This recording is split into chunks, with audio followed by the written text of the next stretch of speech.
Hi everyone, welcome back to Made in China 520. On today's video, I'll explain the whole storyline of Resident Evil 6.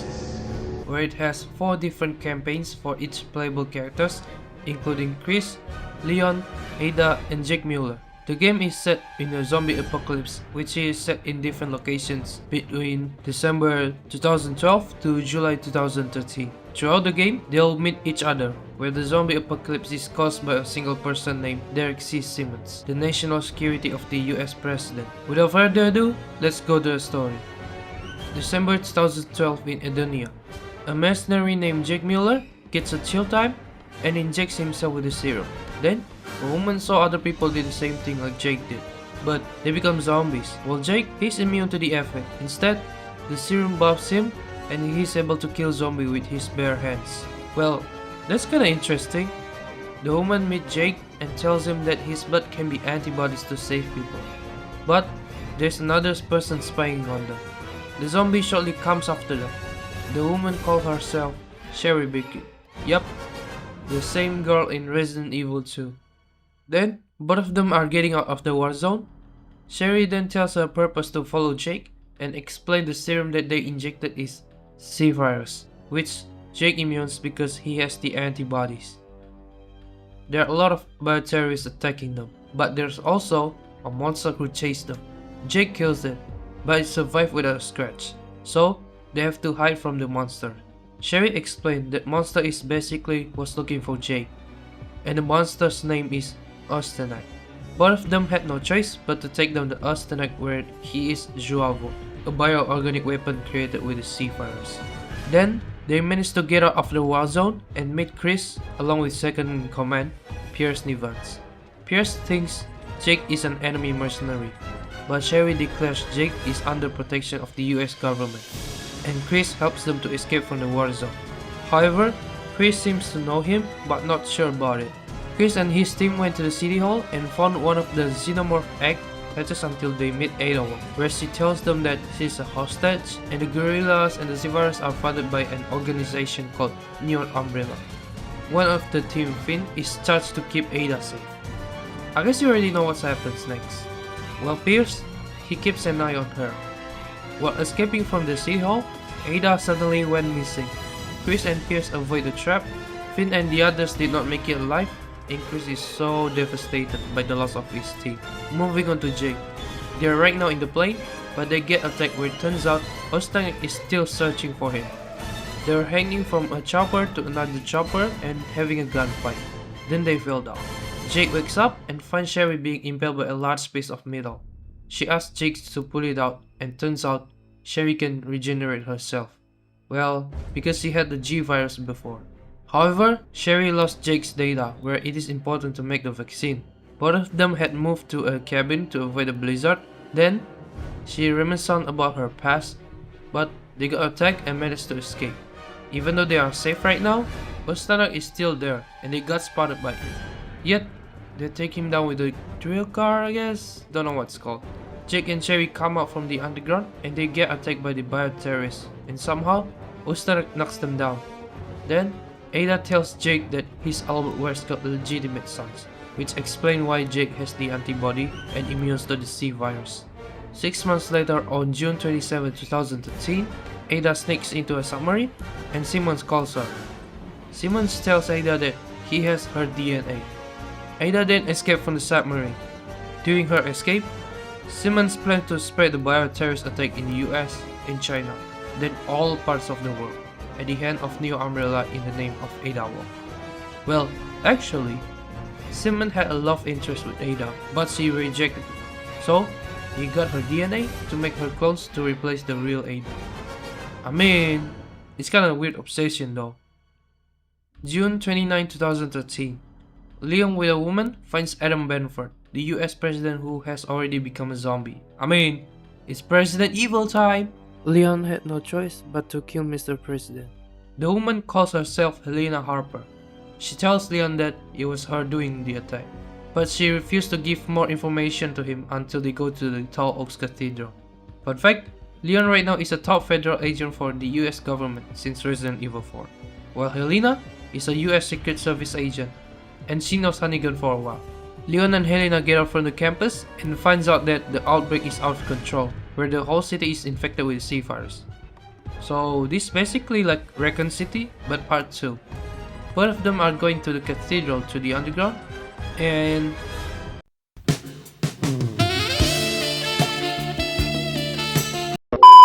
Leon had a brief flashback with Mr. President. Then Leon and Helena fought the zombies along with a group of survivors where they managed to take down the zombie blob and get out from the city. Hannigan tells this outbreak caused by Neo Umbrella and they need to update at the cathedral as requested by Simmons. At this moment, none of them know that Simmons is a bad guy. They finally reach the Tall Oaks Cathedral.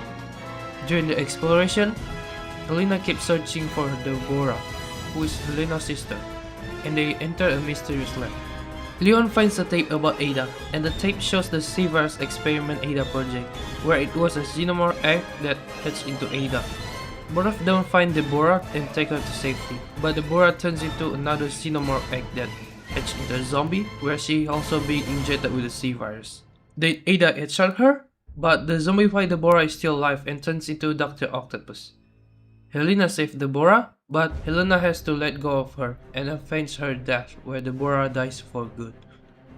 Once the fight is over, it was revealed that both Helena and Deborah were captured by Simmons, and she willingly helped him to break the president's security in the university in order to save Deborah, which is why she blamed herself for that. Ada hints that they are dealing with someone who runs the country, and Simmons also orchestrated the Raccoon City destruction in 1998. Ada leaves them as she gets a call. However, when Leon calls Hannigan, Simmons scapegoat both of them towards the president there. Simmons also tells them if they turn themselves in, he'll clear their names. Moving on to Ada. As you know, it was Simmons calling her and showing her the Seafarers Experiment Ada project. And the real Ada now, Simmons is the one behind the Neo Umbrella. In fact, Simmons was calling to the fake Ada, not the real Ada. Then, the real Ada set up a bomb in the mysterious lab. Okay, so in this game, there are 2 Adas right now. Not gonna lie to you, but I was kinda confused with the whole plot of this game. I hope I can explain it really well, so you understand the story of this game. Leon and Helena escape from the cathedral and see the Tall Oaks destroyed just like Raccoon City. Hannigan tells them that Simmons is going to China and doing another bad terrorist attack along with the Seafarers. Leon then asks her to fake her death, as both of them are suspect of the president's assassination. Leon said, "We're going to China." Chris is in a bar to get sober, and Pierce is also having a meal too. Chris was about to hit someone, but Pierce stops him and upset with how pathetic Chris is right now. Oh yeah, at this moment, Chris got PTSD because of losing his team during the previous mission, so that's why he didn't know Pierce Nivans. Pierce tells him about the bioterrorism and his members, which triggers some of his memory, but Chris trying to avoid it. Pierce also had been looking for him for 6 months. When Chris sees a BSAA in Pierce's jacket, somehow he remembers it. Pierce and the other members try to bring him back to BSAA, and Chris embraces himself to accept the truth and his responsibility to get his life back. Right now, all of our heroes are in China. On June 30, 2013, Jake right now is in a secret facility of Neo Umbrella in China, where he tries to escape from it, while aura farming like Kiryu from Yakuza by using bare hands. Meanwhile, Sherry also tries to escape from the facility and meets Jake. Jake be like, Jake tells Sherry about Neo Umbrella trying to use his sample to enhance Seafarers, and also Albert Wesker is dead. Both of them break out from the facility while having the motorbike trend and taking down the Neo Umbrella forces, where they are heading to Lanxiang. At the same time, Chris, Pierce and the team arrive in China to wipe up the Zhuavo in the area. They need to reach a building named Ace of Spades in order to escort the UN staff, as they were being hostaged by the Neo Umbrella. Chris and Pierce are being separated from the team due to the airstrike from their own team, but at least they are safe. However, see Chris in the image of combats, which triggers some of his memory once again, where he wants to revenge against Ada. On the other hand, the real Ada already been in China for a while, and she realized that the BSAA hunt her down, so she decided to stay hidden from the BSAA. Jake and Sherry are still being chased by the helicopter, where they meet Chris and Pierce. Both Chris and Pierce assist them to destroy the helicopter. However, Chris stares at Jake as Chris recognizes him. Then Jake and Sherry leave from the zone.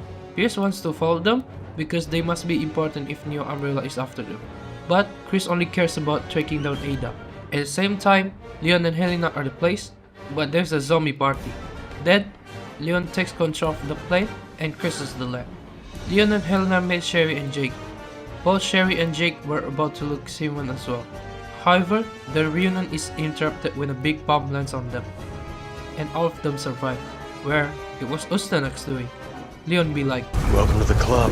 After having a fight with Ustanak, an explosion happens which separates them into two groups. Hannigan tells Leon that the building that they are looking for is not far away. Back to Chris. Chris and his team encounters Anaconda and loses his men one by one, which makes him go insane and they meet fake Ada, where she infects one of his team and becomes a bee zombies, and they had no choice but to kill him. Chris' minds become more unstable after what happened when they made the fake Ada, and Pierce tries to calm him down, but Chris is blinded by revenge just like Kratos. Your personal vendetta isn't gonna get us anywhere. If you hadn't been blinded by vengeance, we could have prevented some of those deaths. Shut up. Do you even care about our mission anymore? Shut I up! feel sorry for all the men that died believing in you.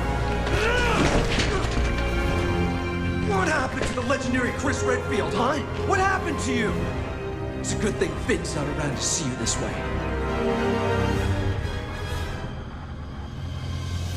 Then, Chris requests to track fake Ada location, and Pierce follows him. In this moment, Chris doesn't know there's two Adas right now, and the one he's after is the fake. Leon and Helena are going to the building, but they have to pass through the market point until they see the fake Ada. But the fake Ada is being hunted by Chris and Pierce, so she escapes. During her escape, she ends up being surrounded by Chris and Pierce. Chris is about to kill her, but Leon stops him, and they had an iconic moment from this game.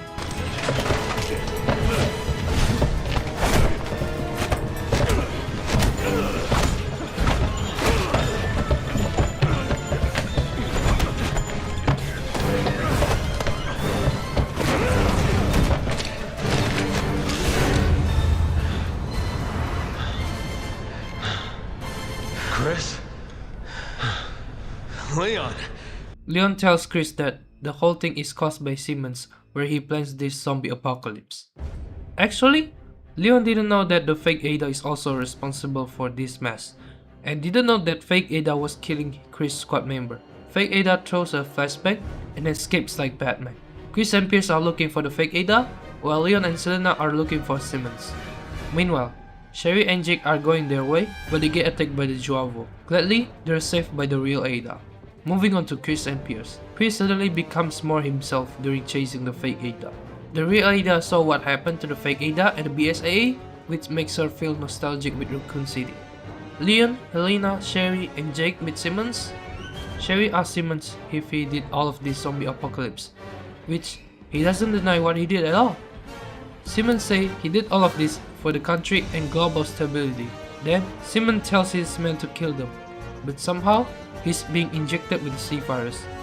Sherry gives the C virus data to Leon. While Leon and Helena are chasing Simmons, Sherry and Jake are escaping. Leon and Helena still chased by Simmons all the way through the train while he listens to the fake Ada's betrayal. Simmons then turns into a centaur, but Helena shoots him, which causes him to be crushed by the train, and the family also leaves him. Both of them learn that Jake got a C-virus antibody that can save the world. At the same time, the fake Ada tells Simmons that she's revealing herself for Juavo's sneak attack, and injecting C-virus to him, where Chris, Pierce, and real Ada listen. I guess Simmons already knows that the fake Ada eventually will betray him someday. Chris and Pierce eventually meet the fake Ada, where she reveals her plan to spread the C-virus to the whole world. Meanwhile, the real Ada finds out the creation of fake Ada, where Simmons used the body of a woman named Carla to make a clone of Ada. Suddenly, a helicopter appears behind her, and one of Simmons' men shoots her. The helicopter flies away, the fake Ada dropping herself on the ground. Then, the real Ada saw her die. But somehow, Carla is still alive and mutating into a cement, but real Ada kills her. So from now on, I just call Ada for real Ada. Ada then takes a helicopter to end Simmons. After learning Carla's plan, Chris and Pierce were about to stop it. Both of them need to reach the bay to stop the aircraft missile that's gonna hit the land, where the missile contains seafarers. Chris is able to get connected with Leon and tells him to get out of there. However, they fail to stop one of the missiles that hits the land, which caused Raccoon City Part 3.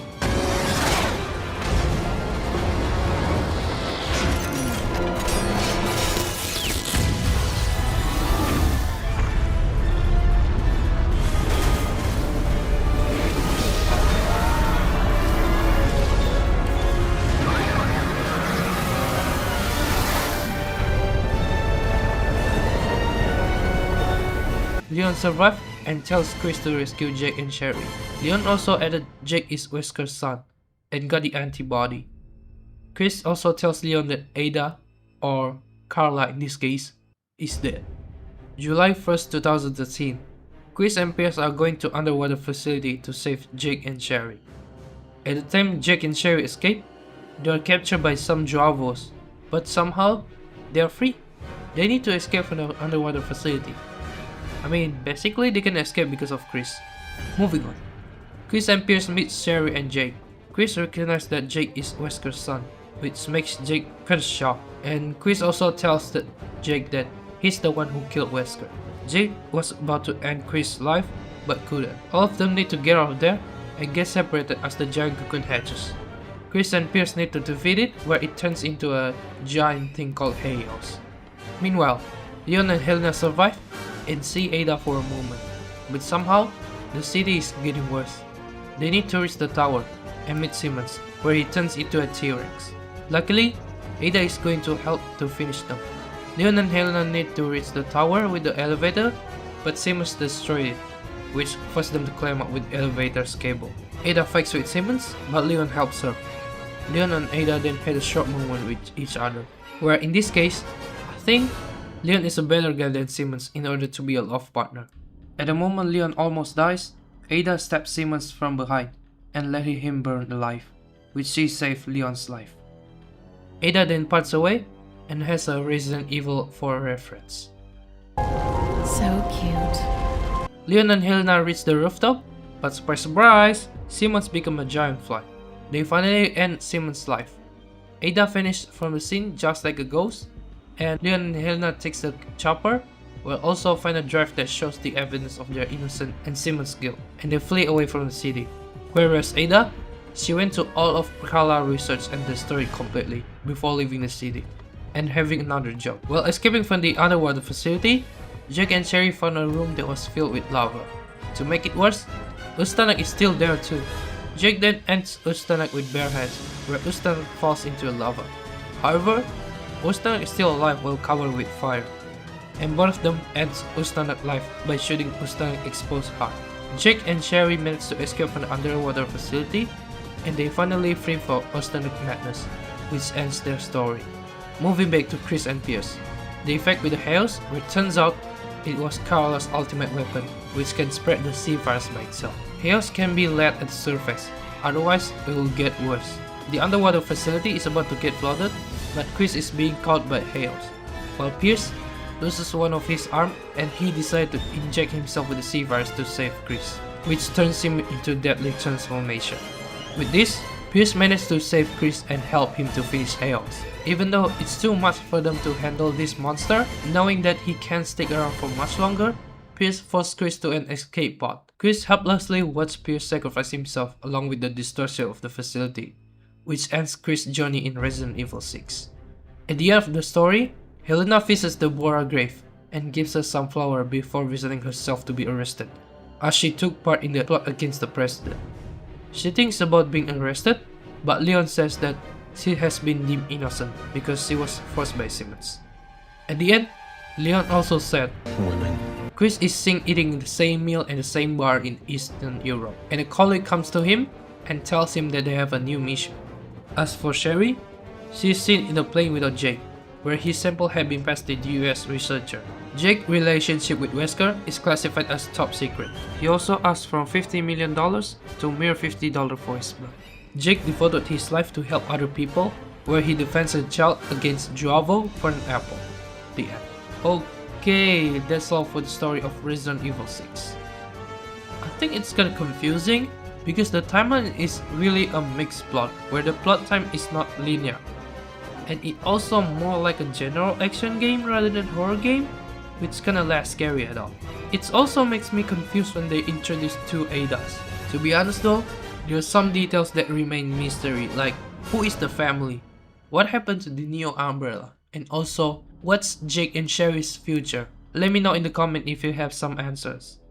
Once again, thanks for watching, bye.